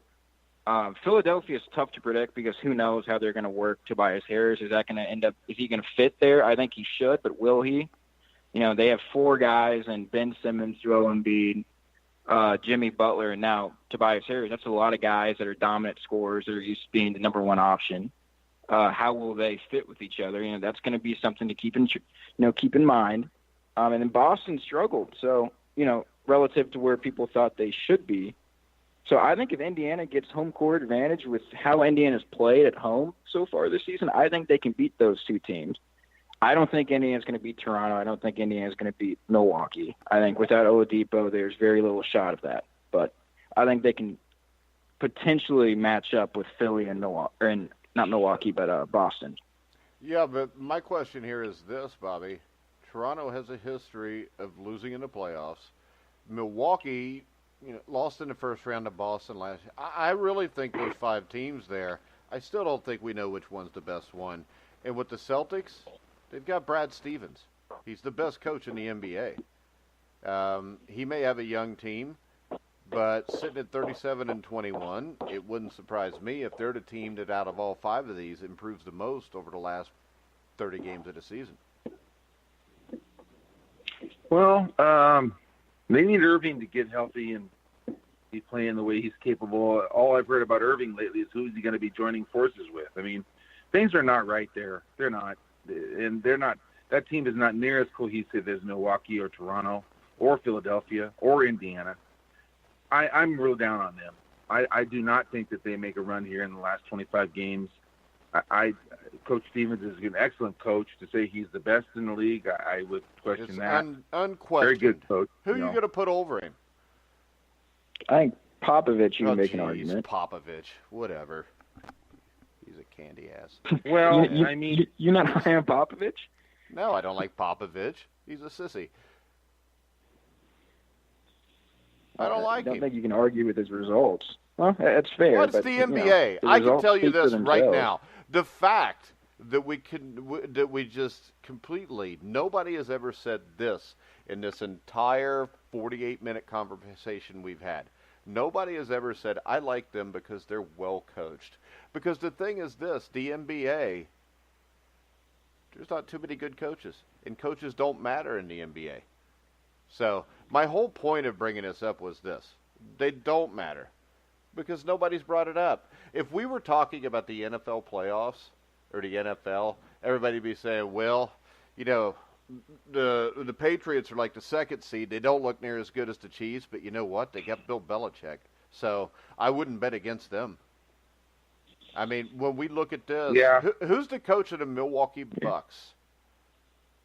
Well, that's Budenholzer, and he's doing a great job. Budenholzer. But I don't know who it is. So my point is this. Would I sit there and tell you I don't like the NBA like I used to? And the NBA in the 80s wasn't a coaches league either by any means. I don't think this. I don't think there's ever been a great coach in the NBA hardly, except Larry Brown. He jumped all over the place. Chuck Daly, I think, was a hell of a basketball coach. But for the most part, this is just about the players. I mean, nobody has mentioned a coach yet. When we talked about the 8 over there, nobody said, well, the Lakers got Luke Walton, so that gives them a chance.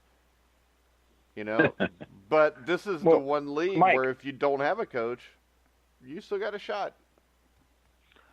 Michael, let me push back a little bit on that, just in the sense. I agree in the sense that if you're going to compare it to NFL, coaching is not near as important. I don't think you can say it doesn't matter, though, because look at Milwaukee. Milwaukee's case in point, where that's not a team from this season to last season that's made a ton of personnel adjustments as far as their players. What they did get is they got a good coach in Budenholzer, and they got rid of a not-so-good coach in Jason Kidd. What about the Raptors? To me, that's been the Raptors got rid of the coach of the year. And they got another coach, and they're still basically the same record they were last year at this time. Yeah, but they're in a much better position, they got Kawhi Leonard. Yeah. And Kawhi Leonard has sat out a lot of games too. Right, he's sat out a lot, but he's been terrific when he's played. He's totally ready to go for the playoff run, and they're so deep. That team is 10 deep. They pick up this Siakam. If you guys haven't watched him, they were doing the MVP chants 2 nights ago in Toronto. Siakam, really good player. This guy's unbelievable player. And then they go get Gasol. I mean, this team is completely getting them. And then their coach, Nurse, Cole. Where did he come from? Are you familiar with Nurse, Coach Nurse? For Toronto. Yeah, for Toronto. He wasn't a Popovich guy, was he? I'm not familiar with his background. But He came from. I don't think he ever. He's from Toronto. He was an assistant for Toronto. He's been that way for a long. I don't think he was with Popovich before that. I can look it up. I know he was an assistant with Toronto, but I don't think he was ever with Popovich. No, he coached in the G League, I believe, and then he was an assistant for 5 or 6 years with the Raptors. So Cole was right. Yeah. Yeah. Well, he this coached guy's in gonna England probably also. be the coach of the year. Yeah, he could be the coach of the year candidate. And no, your point is well taken, Mike. And I look back to the old days. I mean, Pat Riley was a pretty darn good coach, and he proved that. Sure he with was. What he did after he wasn't a good coach. What did he prove after that? He went to the Knicks, and he basically set back basketball 10 years because he didn't have anybody who could shoot the ball. He went to the Heat, and he that won was the in a era, weak though. NBA. Yeah, it was the era because he made it that era. Yeah, but if you remember, it was Showtime with the Lakers, and then all of a sudden it was Bangham time with the Knicks, and then he still won one with the Heat. He came out of the front office and won one with the Heat.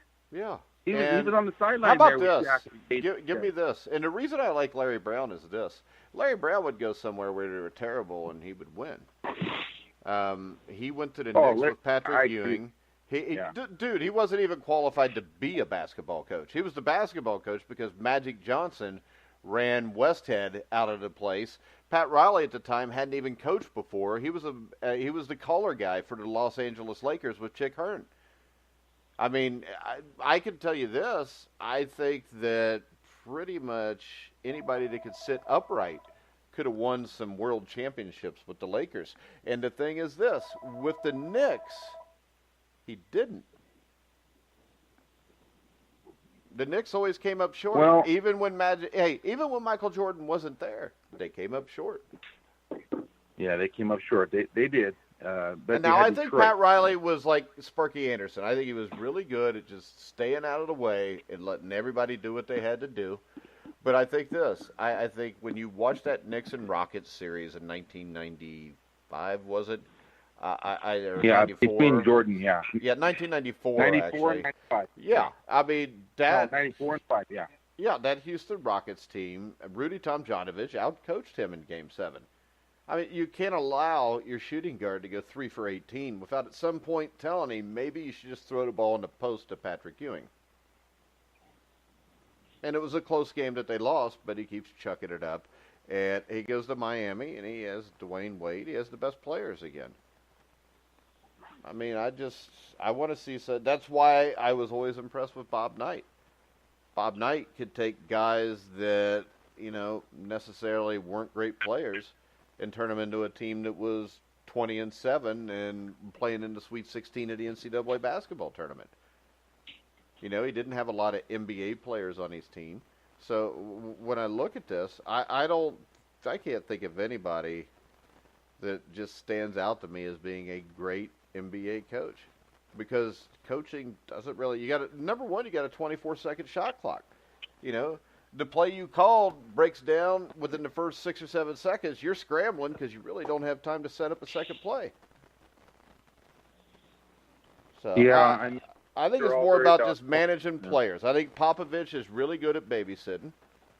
I think all your great NBA coaches were great at babysitting, staying out of the way, and not pissing off the superstars so they'd get fired. And just allowing a chemistry to develop and form with between great players and great egos. Getting all the mesh and gel as a team. Mike, can I say one thing, Mike? Sure. No, I think you're exactly right, except for one. I think Popovich is a good basketball coach. I didn't say what a good coach. I just say when you talk about great NBA coaches. I agree with your. I think Popovich is a good coach. I think Brad Stevens. Yeah, I think he's one of the best NBA coaches ever to coach in the NBA. In this era especially.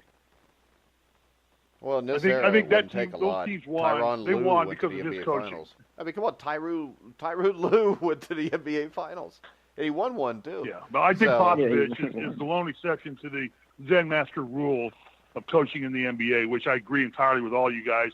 You got to be a good babysitter to coach the NBA and stay out of everybody's way, and don't get your ass fired. And you're going to be a long-term coach in the NBA. If you're not, you're Westhead, and you get a loyal to me is the one exception. Yeah, but Popovich is the one exception. I think he coached games, and they won games because he outcoached other NBA coaches. How do you know? You never watched him coach a game, did you? I thought you said you didn't watch the NBA. I watched the NBA in the playoffs. I don't watch it during the regular season. Okay. I'm sorry. I'll shut up again. I'm enjoying the conversation. Go ahead. Why would you shut up? You're doing fine. God. Because you tell me I talk too much. Oh, jeez. And I'm just a color guy, according to Bobby, anyway. I'm just a color guy anyway, so, doesn't matter. I don't have any intelligence. Cole's got more intelligence than me, and he's not through college yet. Well, there's no doubt Cole's probably more intelligent than all of us. But, all right. Probably. Yeah. Okay, before we go on, are we getting done with the NBA? I got one more thing I want to talk about in the NBA. Go ahead. One more thing in the NBA, and we'll go to Bobby's top picks of the week, or tonight. Right. The ugly monster is coming up this weekend. Cole, how much bullshit is the All-Star game? Huh? Anybody? I hate to watch it. I mean, I hate to watch it. It's a lot better than a Pro Bowl. I'm not. Yeah, but not much. Yeah, it is better, but not much. That's not saying a lot. I mean, the Pro Bowl is tough. Yeah, it's not saying a lot, really. Me, all that stuff, I couldn't care less about all that stuff. If people like it, fine. I don't care. It's not entertaining to me. I mean, it's that simple, I guess. It used to be good back in the 80s. Because Larry Bird and Magic Johnson were still trying to win that damn thing. Win the game, right. Yeah.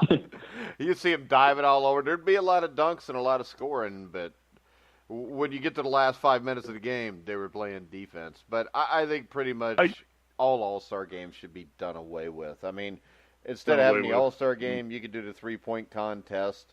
You could play horse or pig or whatever, and that would be more entertaining. Well, I got a question for Bobby after this, but is it like I almost think the celebrity All-Star game they played before is more entertaining than watching the actual All-Star game. Yeah, you see Wahlberg out there, you see Ice-T out there, and Justin Bieber. You see those guys all, and you get more entertainment out of that because they're not going to play. They're bad players, but that's almost more enjoyable than watching the guys that play the actual NBA All-Star game. Bobby, does anybody watch this game anymore? I mean, does anybody bet on it or? Yeah. Is it relevant? Yeah. Much more so. It's much better than the Pro Bowl is. The guys will go out and they'll play, and a little bit in the fourth quarter they'll play the defense, and the whole weekend is what's cool for the sport because they do the whole slam dunk contest and the 3-point, and they make it a weekend like a show, and I think. Where's it at this year? The ratings are. Where is it at this year? I think it's in. I don't have any idea. Does anybody know? Nobody cares. Nobody cares. It's Nobody in Charlotte, knows where it's I at. believe, right? I believe it's in Charlotte. It's in Charlotte. Yeah. So you're gonna see a little bit of Michael Jordan, and this weekend, and it's a pretty big deal, I think, going on in that city, and in any city that hosts an All-Star event, it's still a big deal, guys, in all these sports. It is because the best athletes all come in. I don't think the Pro Bowl is anymore, Bobby.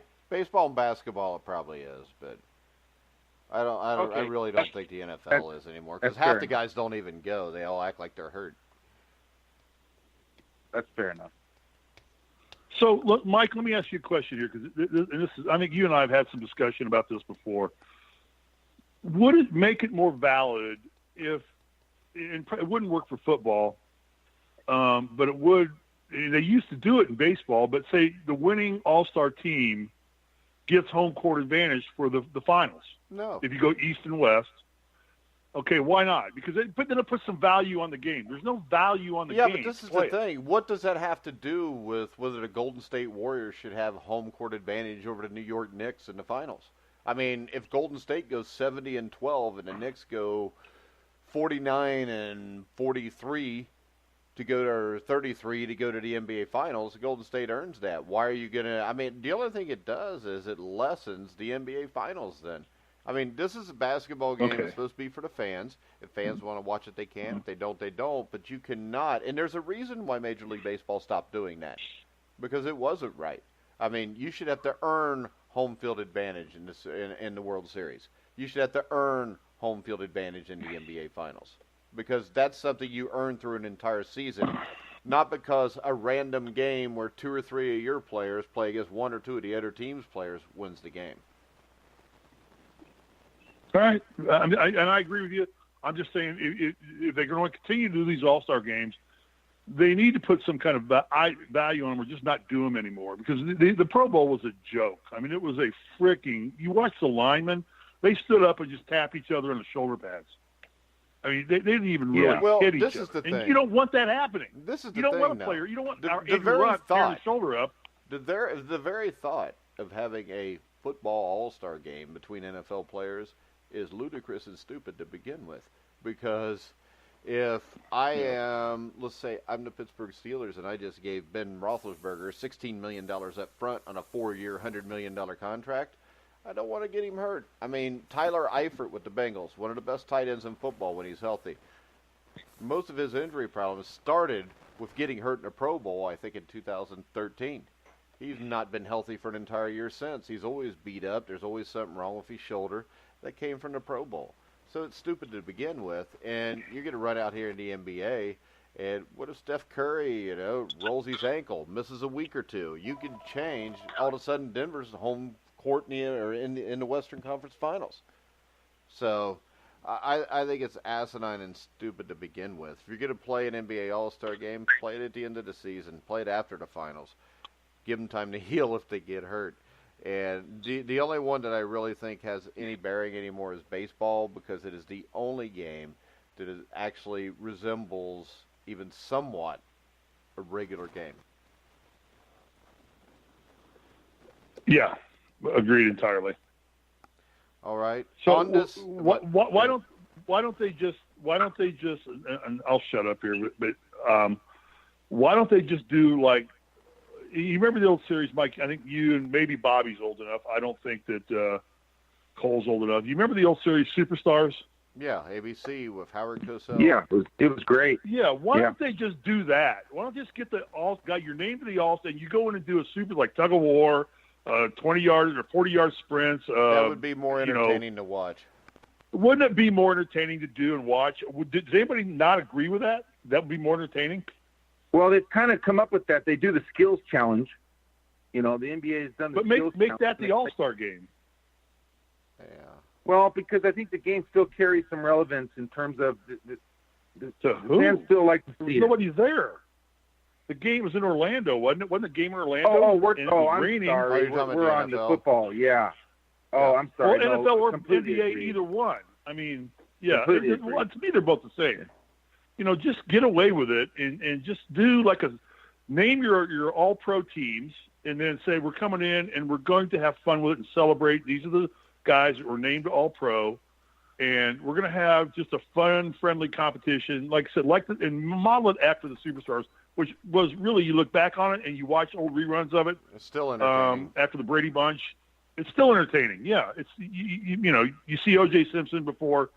He was O.J. Simpson. Just say before. Everybody knows what it's before. Before. Yeah, and it's like, but you enjoyed, and they mic'd them all up. They all had conversation. You got to hear the guys talk. You heard their voice. And, it was a friendly, fun competition. And I'd say just get away from the stupid, fake crap of the NBA game. It's going to end up being, Cole, what do you predict the score to be, 150 to 142? Yeah, if not a little bit higher than that, but probably something. Probably something around that. Yeah. But all right. Defense won't even be spelled. All right, I'm done. Right. Never mind. I'm done for the day. Hey, Steve, good stuff though, Steve. Everything you brought up there was great points and have been looked at by other sports. Like the baseball looked at already did the home court advantage thing, and the skills challenge is already in the NBA. I mean, you're bringing up really good stuff. I don't know how football can incorporate any of that. They probably can't. Well, you remember the quarterback challenge back in the 90s? Hang on, Mike. Bobby, you know what that is? That's what color commentators do. They bring up good observation. That's all they do. All right. Hey, I'll tell you what, Don Madden was the best ever. So if you're in that guy was turn a great out coach, the lights, the party's over. That was Don Meredith. Not right. Okay. You're great, Steve. You're great. All right. Yeah, Steve. You're a legend in my own mind. I'm a legend in my own mind. There you go. Well, me and Cole and Bobby love you, so that's all that should matter to you. All right. On this day, there's a bunch of things that happened here, but the only one that really sticks out to me, Bobby, and I'm sure this is the one we're talking about, is Wilt Chamberlain breaking the NBA scoring record in 1966. Oh, Mike, you set that one up so well, and for Steve, that was cool for Wilt at the time, and Bobby, we're Bobby, at 36,000, right? I'm sorry, Mike. I'm talking over somebody right now. But Bobby, why in the hell would you even put that in on this day when you have 8 NASCAR things and you stick the one thing in there that I can get a dagger stuck in my heart by Goodpaster? You got to throw that one thing in. You could have just said it's all NASCAR today because the Twin 125s are tonight, Daytona is Sunday. I'm not even going to touch another sport. This is Risley's moment to shine. Instead, you throw the Wilt Chamberlain thing in there, and what does Goodpaster do? He goes right to it. So have at it. You know what, though? Right now, when I look at this, I do want to talk about NASCAR because I didn't know this. But in 2010, Jamie McMurray, who I think was Fred McMurray's granddaughter from My Three Sons, actually won the Daytona 500. Yeah, he's not his granddaughter. Oh, it's his daughter. Okay. Yeah, this is good stuff. All right, just pick out a Daytona 500 and let Steve talk about it. No. Let's talk about Wilt Chamberlain. That is more significant. Let's talk about that first. Definitely. The Wilt Chamberlain thing I wanted to bring up. Yeah. Go ahead, Steve. No, I'm looking at My Three Sons cast. Oh. Well, the Wilt Chamberlain. Go ahead. I had to throw that in there because it's a very significant stat, and this is at the time, 20,884 was the NBA scoring record, and we've gone up. Where are we now? Where did it finish with Kareem? It's like 36,000 or something, right? Or 34,000? In the 30s. In the 30s, right? And so it was significant, but this day has been the house, the home of a lot of Daytona 500 wins, and there was a lot of big names on that list, and that was one of the things I was excited to ask Steve of which one of those was right up his wheelhouse. For me, I think 99 Jeff Gordon was right up my wheelhouse, but for Steve, he's going to go earlier than that, I'm sure. And which one of those did he like to talk about? Hang on. First off, Mike, it was Chip, Robbie, and Ernie. There was no Jamie. It was the son of Fred McMurray. No, I said granddaughter. So that was granddaughter, Jamie McMurray. That's why that Jamie Murray's a guy, right? You know that Jamie Murray's a guy. Yeah, right? I know. But her last name was McMurray, and the first name was Jamie. So I figured, hey, Jamie McMurray, Fred McMurray's granddaughter. Come on, I can put 2 and 2 together as good as anybody else. I just can't. Before we get into NASCAR, here's a great trivia question I just found out because I just went to the IMDb page for My Three Sons. The producer and director of the show was a man named Freddie DeCorvida.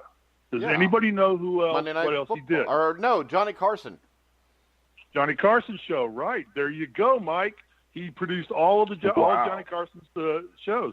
How about that? I just found that out. Freddie DeCorvida produced and directed most of the series of My Three Sons, and he went on to fame and did all of Johnny Carson's shows.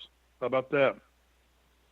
See, little known crap you get from getting picked on by you guys. I already knew that. So, I didn't know Freddie DeCorvida was on My Three Sons, but I did know he was on Johnny Carson. I did not either. I remember Johnny talking to him about that, and I just found out Daily Motion has all episodes of My Three Sons, Steve. So now we've got something to do the rest of the day. There you go. What was the dog's name? Huh? The dog. What was the dog's name? Shit. Tramp. Tramp, yeah. Tramp. Hey, Cole. Yeah. Yeah. I just want to see if you're still there. But you need to go watch My Three Sons so you can keep up with all the lively discussion on the show. All right, we're off of My Three Sons. That's what she said. All right. The Daytona 500. Okay, let me just say this about the Daytona 500. There is no one race that stands out. I mean, the 79 race is probably the most famous race because of the circumstances it was run under and the fight at the end of the race and the fact that it was run during a blizzard. And it basically put NASCAR on a national map. So that race itself And then the next one would be the 1998 race where finally Dale Earnhardt wins after 20 years of trying, wins his first and only Daytona 500. And what was so cool about that was that every of the 43 teams lined up on pit road and jumped on his car and high-fived him as he drove down to victory lane. That's how much respect that Dale Earnhardt had gotten in that, in the sport of NASCAR, and how much they were so thrilled that he finally got his own 500. There are a significant number of drivers that have never won Daytona. I mean, a lot of guys that are big-name drivers, and I'm trying to find my list right now because I actually did this for the NASCAR show we're going to do tonight. I do a list of guys, but a lot of big-time drivers have never won Daytona. I mean, it's one of those things because it's such an absolute crapshoot to win, because it's not based on skill or anything other than just dumb luck of being in the right place or in the wrong place at the wrong time, or the right place at the right time. So you get guys like a Jamie McMurray who, that's his only win at Daytona. He's never done much since. He didn't win a lot of races in NASCAR. He's out of NASCAR now. But Kyle Busch has never won, has he? Kyle Busch has never won. Martin Truex has never won. Tony Stewart? I think Tony Stewart never won at Daytona. No, I don't think he did. Tony Stewart is a three-time champion and one of the greatest drivers in NASCAR modern era, and never won Daytona. It's just one of those places where it's why it's compelling to. Yeah, he won in '67. Yeah, okay, I thought he won driving for. He was driving for either Holloman and Moody or the Wood brothers, one of the two, and I'd have to look that up to confirm that. Mario Andretti won Daytona, and that was what started happening. These guys went down there, and Andretti won with Holloman and Moody as a backup car. And the story about Andretti winning, I think Fred Lorenzen, you've got Fred Lorenzen as one of the winners here, and he was driving as a partner for Fred Lorenzen. And he was the secondary car because he was an one-off driver for them. And Mario got pissed because the horsepower and the speed of Fred Lorenzen's car was much faster, and it was constantly outrunning him on the track. So Andretti went to the owners of the thing and said, either you give me one of his engines or I'm not driving your car because you're using my name. Because at that time, Andretti was already a great driver, a well-known driver, but they were giving him secondary engines and giving their primary driver the best engines. And so he demanded that they take one of the engines that were earmarked, because they would tag the engines. They would sit all the engines in the garage. And he said, you give me one of his engines and put it in my car. And they finally relented and did it. And he went out and kicked everybody's ass and won Daytona. And that's a true story. A little known fact. Was that in the 60s or 70s? That was in the 60s, too. That was the 60s. I think it was 65, wasn't it? I think it was 60. Look it up. It made it 65. I thought it was mid-60s. Yeah, no. And I actually, like I said, until about the mid-'80s or late '80s, I used to pay attention to all this, guys. I loved the Indy 500. Yeah. Well, and at the time, there was such a disparity between Indy and Daytona, basically until probably Dale Earnhardt's win. Oh, I think really, until Jeff Gordon Indy destroyed itself in the early 90s. Because of the separation between CART, between CART and the IRL. Yeah, and you lost all the famous American drivers, and you ended up with guys nobody could forget. Well, you split the series. You split the series, and nobody cared anymore. Penske went one way with CART, which was the governing body of the oval racing, open wheel oval racing, and then Tony George said, and the whole reason that happened was this.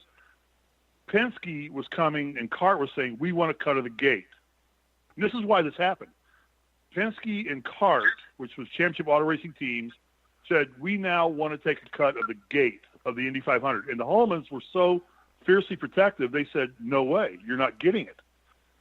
This is our business. You don't get a cut of the gate. So that's when the separation occurred, and that was the primary reason the separation happened. Was George, representing the Tony George family, said, you're not getting a cut of our gate. We give you a purse, you pay an entry fee, and you come and you race on our race if you want to. And for the first year, all the CART teams stayed away. They didn't run Indy 500. Penske and them didn't run. They stayed away from the race entirely. And then eventually, relentless, Penske and them all came back under the guise of the Indy Racing League. Was that which is what it is? Was it 1996 when they split? It was mid-90s, wasn't it? Was it mid-90s? Yeah, it was sometime around that time frame. Yeah, it was ugly. It was very ugly. And it destroyed open-wheel racing in the United States because at that time, open-wheel racing was much larger than stock car racing. Oh, yeah. Stock car racing at that time was still really – yeah, it's still considered the granddaddy of all races in the world. The greatest spectacle and all the terminology we throw on it. But it lost its luster on that fight. And then all of a sudden, through the love of ESPN and television, NASCAR took advantage. And the France family was brilliant. They took a hold of that, and they made NASCAR and Daytona on a level par with IndyCar, and then they started producing great racing, and then they started, really doing the good old boy thing and getting everybody involved, and they showed highlights of the '79 fight. But then NASCAR has gone corporate. They've gotten more into the Jimmy Johnsons of the world who say the right thing all the time, who talk about when you ask somebody a question in Victory Lane, it's like, well, I got to thank the Grueling Truth, I got to thank Bobby Sheridan Enterprises, I got to thank And then they say, yeah, well, we won the race because our car was a little better here and there. But it's all sponsorship money now, and I think that's what's rescinding the sport a little bit. So to pick out one Daytona that was memorable, it would be the race where the fight occurred in '79, probably would be one of the more famous ones. And then in '98 when Earnhardt finally won. And that may be the biggest Daytona 500 of all time because there was such a fanfare and love of Dale Earnhardt. All right, guys. But, did we give Bobby's big play a top play tonight yet? No, we didn't do any of that. We went right to NASCAR. Bobby. Cole's got to go to school. Bobby, go over all your stuff.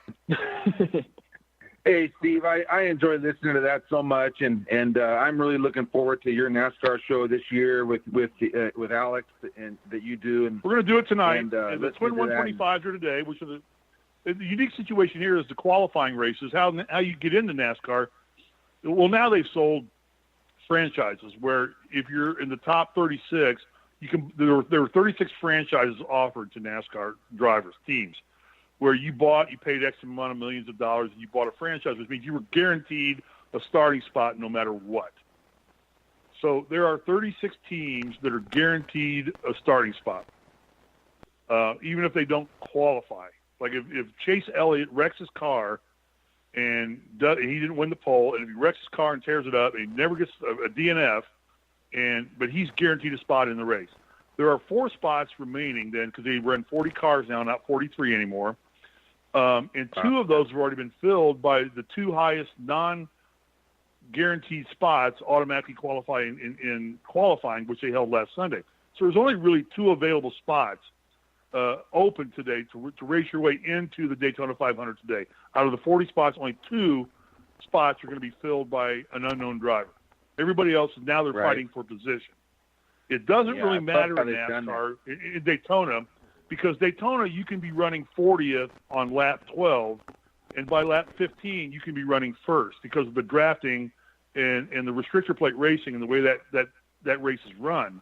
But that's what brings the beauty of the race. I will sit there Sunday and be on the edge of my seat just waiting for the big one to happen.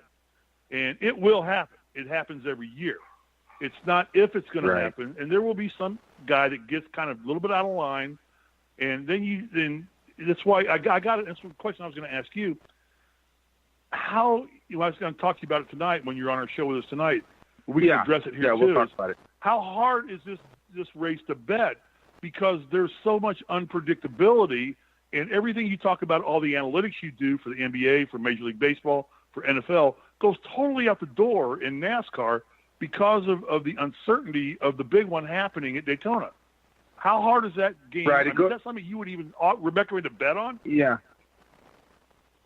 No, this is not something you would bet on. This is something you would watch and enjoy, and something you would take a flyer on, a 20-1, a 30-1 shot to maybe win, and have fun watching that maybe happen. This is not a race where you would try to make any money on, Yeah, and that's what happened last year when Austin Dillon came from nowhere, and he came from 5 spots back on the last lap and won the race, and he didn't do crap the rest of the year. I don't think he qualified for the playoff. Yeah. Right. And from a gambling perspective, that's what makes this race fun, is that we could have a long shot winner, and everybody likes a long shot, and so that's so what this is bet for fun. Not bet for fun, bet for fun. Yeah. Pick your driver and bet on him, and see if you can make 50 or 100, whatever you want to bet. Yeah. All right, Bobby, I have a question for you. For 20 to 1. Yeah. What's your top play tonight? Yeah, Mike. Well, we're excited. Tonight's a big top play. It's in the NBA, and we come off of a 9-1 day yesterday. The TSR was 9-1 when you count the 5 ATP winners that we gave out on that card, and then 4-1 in basketball. There was 2 games that we left just for the subscribers, and they hit both of those, with the Bulls being a top play. And darn it, the Pacers cost us the sweep, and that would have been really nice to get that one. And but they ran out of gas a little bit. They built that 10-point lead, and it just wasn't to be. But we're excited, and we're going into tonight with not the card in terms of depth of the card. We had 2 ATPs, which are currently playing right now, so that's gone. The golf is gone because that rained out. We didn't even get to that today, but what a bummer that is here in LA, raining, and so that's going to be a tough one for them to. That's going to probably have to finish on Monday or something. And is it rained out for the day, Bobby? Yeah. Did they rain out for the day?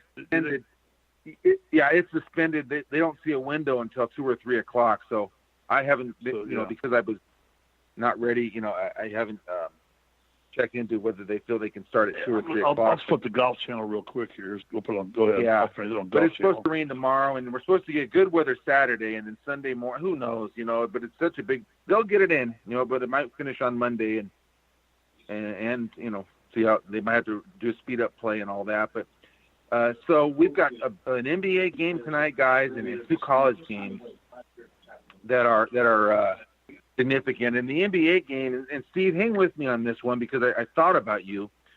The coach of our team that we're playing tonight, he made a quote just yesterday in terms of preparing for this game, because the team we're betting has been playing just unbelievable basketball the last 10 days. Okay, and he said, well, we're playing better, and that's what we have to concentrate on. Not the season, not the where we're at in the playoffs, race, not how many games we're out. This is a perfect prelude, or post wrap up from what we just talked about on the NBA show. Because this coach says it's 58 games, too early to look at the standings. Look at the last 10 days. We're playing better, and that's what we have to concentrate on. We're more purposeful. And we give less possessions away, and that's how our team is going to play well. That's Coach Steve Clifford. And that reminds me, it goes right back to what you said about Indiana, and this is not an Indiana diatribe I'm going on, but you said we have smart coaches, we have talent, but we have no purpose. And that came from your heart. And right here, this is Coach Steve Clifford. We're more purposeful. This is why we've won the last 4 games by an average of 15 points, all on the road. The Orlando Magic, guys, just did something that they didn't do with Shaq or any of those teams, those great teams they had when this franchise first started. They just had a road trip where they had 3 straight 15-plus point wins. Guys, one of them was Milwaukee. Of course, that was without Antetokounmpo, but that's still a great team. One was Atlanta, who's a solid young team with talent. And they just won their 4 games on the road by 15, average of about 15 points a game. And so they're coming home now with 1 game before we go into the break, and they've all of a sudden found themselves in the 10 spot. Only 2 games behind Charlotte, which is the 7th spot. That's their opponent tonight. And then in between there, you've got Detroit, and you've got I don't have them pulled in front, Miami, who's also playing very, very well. And we predicted that last week. I told you they were going to start going on and running. They have. So this Magic team tonight, wow, what they're doing. And they're doing it using a lot of players, 9, 10 players. they found the contributions from the backcourt.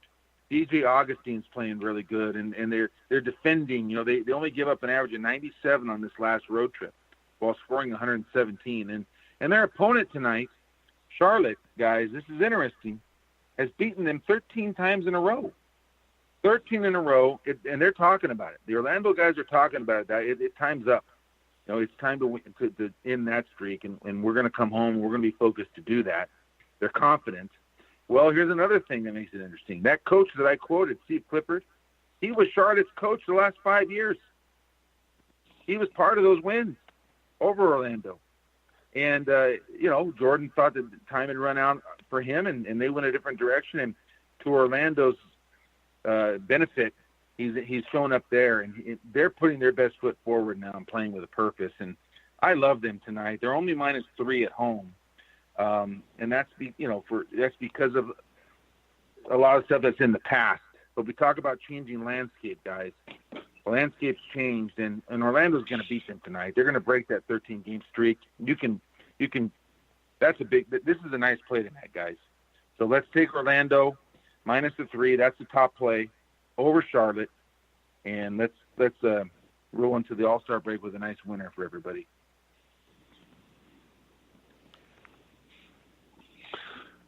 Okay, and I will tell you right now that I'm just on the golf. I'm here on the Golf Channel right now. The play has been canceled for the day, and they are going – something I've never seen before. They're actually going to reset all the scores to 0 again and just start like this round never happened. I've never seen that before.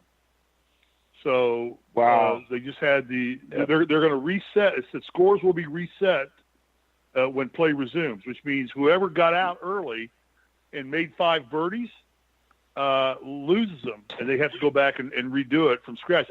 Bobby, have you ever seen that before in a golf tournament?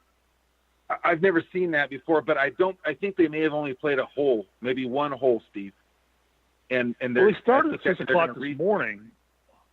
Well, no, it started. The first matchups were at 7:10, and it was already raining by 8 o'clock. So they may have gotten a couple holes in. You're right. I didn't see that, but yeah. No, I'm watching the Golf Channel right now. I've got the Golf Channel on. Yeah. So they had the PGA Tour rules official saying their play's done for the day, and they're going to absolutely just reset all scores and say that today never happened. Wow.